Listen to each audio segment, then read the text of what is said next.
Assalamualaikum warahmatullahi wabarakatuh. Pada kesempatan kali ini kami akan membahas tentang kegagalan Windows Phone, yaitu kegagalan terbesar dalam sejarah Microsoft.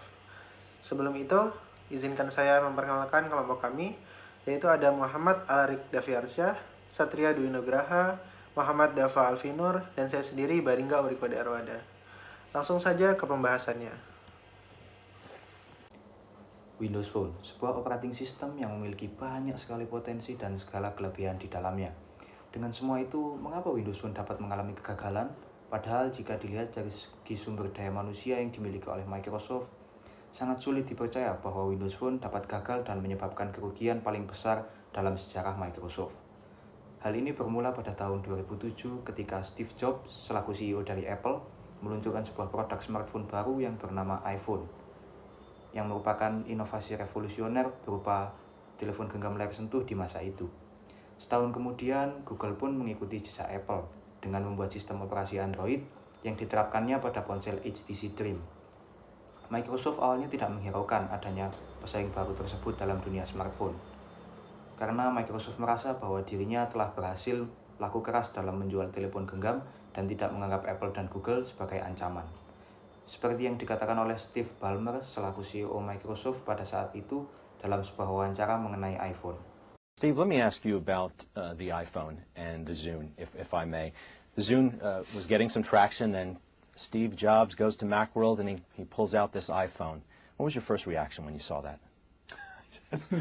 $500 fully subsidized with a plan? I said, that is the most expensive phone in the world, and it doesn't appeal to business customers because it doesn't have a keyboard, which makes it not a very good email machine. Now, it may sell very well or not. We have our strategy. We've got great Windows mobile devices in the market today. You can get a Motorola Q phone now for $99. It's a very capable machine. It'll do music. It'll do internet. It'll do email. It'll do instant messaging. So I kind of look at that and I say, well, I like our strategy. I like it a lot. How do you compete with that, though? He sucked out a lot of the spotlight in the last few weeks because of what happened at Macworld, not only with the iPhone, but with the new iPod. I mean, how do you compete with that, with the Zune? Right now, well, let's take phones first. Okay. Right now, we're selling millions and millions and millions of phones a year. Apple is selling 0 phones a year. In 6 months, they'll have the most expensive phone by far ever in the marketplace. And let's see, Beberapa tahun kemudian, iPhone dan beberapa ponsel Android mulai sukses di pasar smartphone. Melihat kesuksesan Apple dan Google, Microsoft akhirnya mulai bergerak untuk bersaing di pasar smartphone dengan mulai mengembangkan Windows Phone. Windows Phone diluncurkan 3 tahun setelah munculnya iOS dan Android, yang mana cukup terlambat dalam masuk ke pasar smartphone. Hal ini menyebabkan market share dari Windows Phone terlampau jauh di bawah kedua pesaingnya. Pengguna sangat penting dalam proses pengembangan Windows Phone. Dengan melibatkan pengguna, pengembang dapat memahami kebutuhan pengguna dan memastikan bahwa sistem yang dikembangkan memenuhi kebutuhan tersebut. Dengan kurangnya user Windows Phone, sistem operasi ini mengalami lack of user involvement, yang mana proses pengembangan dapat terhambat.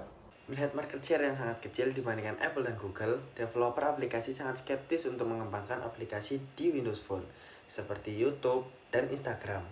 Hal ini dibuktikan dengan munculnya 2 aplikasi tersebut di Windows Phone yang terlampau 3 tahun dari rilisnya aplikasi tersebut di sistem operasi iOS dan Android. Developer aplikasi lebih memfokuskan pengembangan aplikasi pada sistem operasi iOS dan Google, sehingga Windows Phone memiliki aplikasi yang sangat sedikit.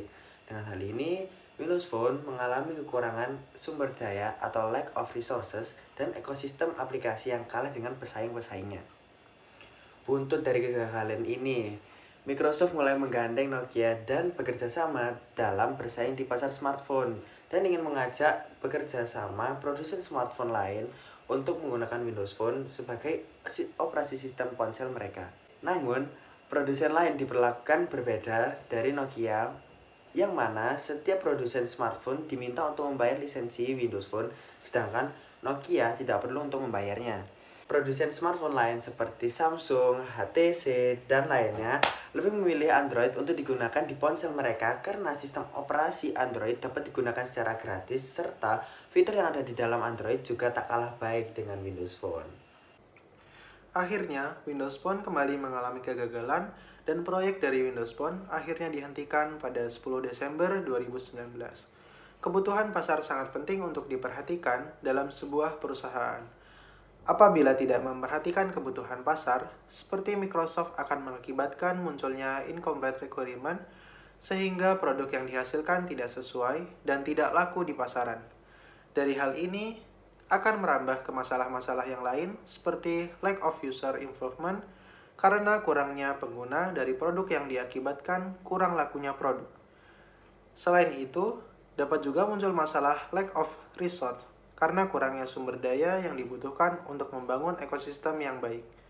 Seharusnya, Apple dan Google meluncurkan revolusi yang baru. Microsoft tidak menyepelekan hal itu dan mulai membuat strategi yang bersaing di pasar smartphone. Baik, semoga yang kami sampaikan menambah wawasan kita semua.